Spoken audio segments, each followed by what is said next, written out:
Hey, my name is Quentin Spear. I'm a third year mechanical engineer at Georgia Tech, and I started attending Bits and Bytes when it was called Bits and Bytes Learning Center. When I was 2, that was a while ago. I left when I was 10. I'm Reggie Harris. I came when I was 2, left when I was 10. I'm currently a sophomore at Pace Academy. And my name is Colby Terrelong. My mom is actually the owner of the school, and I've been coming here since I was 2, and right now I'm a finance major at Georgia State. And as a person that has come through and experienced the curriculum, I would say that has definitely prepared me for the future, and I could definitely say that Reggie and Quentin can agree with me on this. Yeah. They can talk more about that. Yeah, it most definitely helped us. Well, me specifically, like in the way we learned, because when we went here, it was like it was one teacher for like 3 classes, and that may sound bad, but it was really actually great because it was like the way Ms. Jillian split up the time.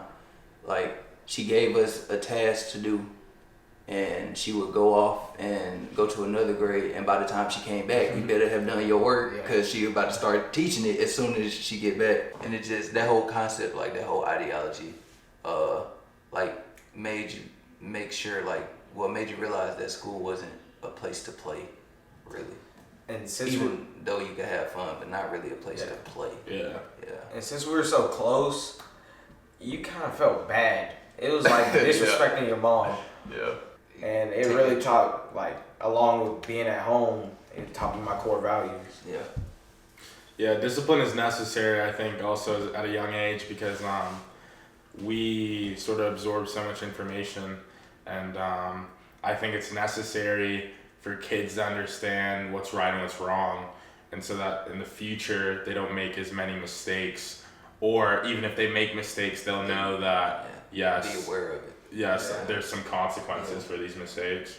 I have friends in my class, but most of the time I'm doing work by myself. So that really helped me with being able to get that. And also in like that multi-grade system, Quentin was kind of talking about. Sometimes you would just learn based off of what the older grades were learning off of, and you would kind of like remember that going on next year, and it wasn't like kind of new to you when you learned that the next year. You had heard about it because she would kind of include you in like the olders, like the 5th grader. If say I was in 3rd grade, they're the kind of discussion situations. Yeah, pretty much what he's saying is like the transition is very easy from grade to grade, and that's one thing that I really took and internalized. And I mean, independence in college is very important because most people, even after college, are not going to tell you what to do and tell you how to do it. You're going to have to find out how to do everything on your own. But from the experiences that you've experienced in the past, you're going to sort of have a general idea of how to do it. So I definitely think that the school setting prepares you for that at a very young age. And I definitely liked the closeness. The community. Yeah, we was basically like a family. We used to be over each other's house all the time. Yeah, definitely. Playing Halo.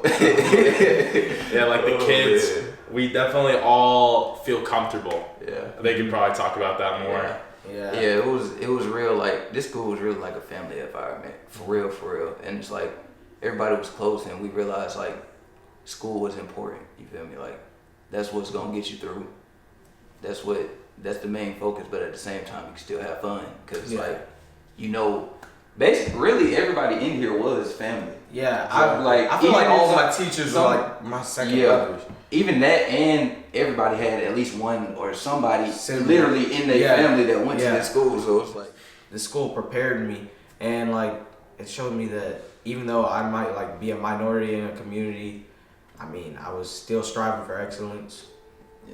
Yeah, just being able to learn how to articulate your ideas is something that I think Bits and Bytes, or now Arete Preparatory, definitely teaches its kids. Even the kids now, as I walk around, speak very well. And whenever they want something or need something, they speak up for themselves, which is something that I think is key in the world. And as a minority, like he said, something that we need to start doing more and believing in ourselves more because we can do so much, you know. More like you said, after the fact that we were learning like a grade ahead. And because when I got into middle school and I got into math class, Yeah. I was wondering why I had learned everything we were talking about. And I was just kind of prepared for every class in a general sense because I knew generally what they were talking about from bits and bytes. Yeah, it did. The fact that we didn't know, I think that's what made it better because it was like we would just go into the classroom, do our work like normal. But then I never realized like sometimes I would get my work done like really fast. And that came from here. Now that I think about it. Because I completely forgot that we learned a grade ahead until we just brought that up. Yeah, I guess when I came out, I again was in middle school, and the work was actually fairly easy, and I think that because the curriculum was really pushed towards it was a grade ahead level for all of the grades. It definitely helped me do well in the classroom, and also back to independence. I went to boarding school in high school, and that's where I really need to learn how to be independent and work for myself. So I think that all in all, just the independent factor in the curriculum combined helped me in the future and is helping me still